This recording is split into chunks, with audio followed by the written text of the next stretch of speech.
women focus on that one part of the Bible where it talks about how a godly husband provides and protects his wife and his family. But they fail to keep reading the Bible where it also talks about what a wife is supposed to be doing and her job and her role as a godly woman.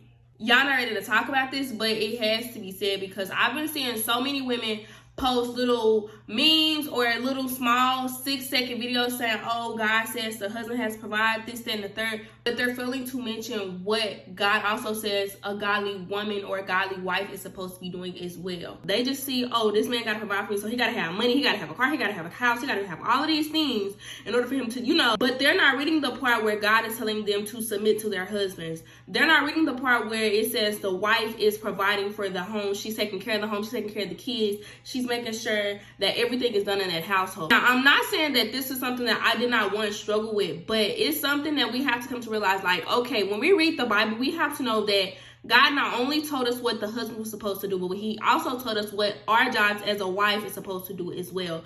And so we're not supposed to just sit here and say, oh, well, before you can be my husband, you got to have this type of car, you got to have this amount of money, you got to have a house, you got to be able to provide for me, you got to be able to do a whole bunch of things, right? But that's not what God wants us to focus on. For one, we have to know that God will support all of our needs. He will meet us where we are. But the man has a duty and a woman has a duty. And together with God, they will create that godly home. They perform that duty well and they provide what they need for their kids and their children, putting God in the center. There are probably also some more verses in there that I'm probably missing. But in Ephesians 5:22 through 28, it talks about how a husband is supposed to treat his wife and how the wife is supposed to submit to her husband. Nowadays, we only focus on, oh, God said you got to provide for me. So, and you're trying to hold this man to this standard, but then you feel some type of way when he holds you back to that standard that God says a godly wife should be. A godly wife's supposed to be doing. You feel some type of way when he said, oh, can you cook? Can you clean? How do I know you can take care of my kids?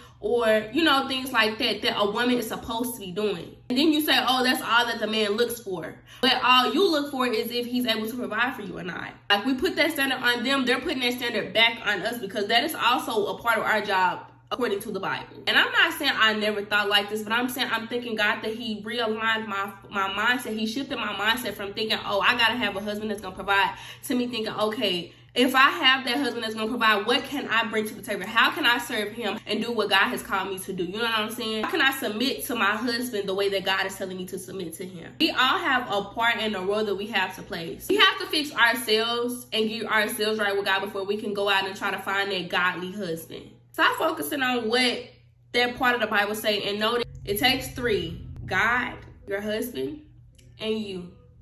Hey, I'm just a messenger. I love you guys. See you in the next one. Bye.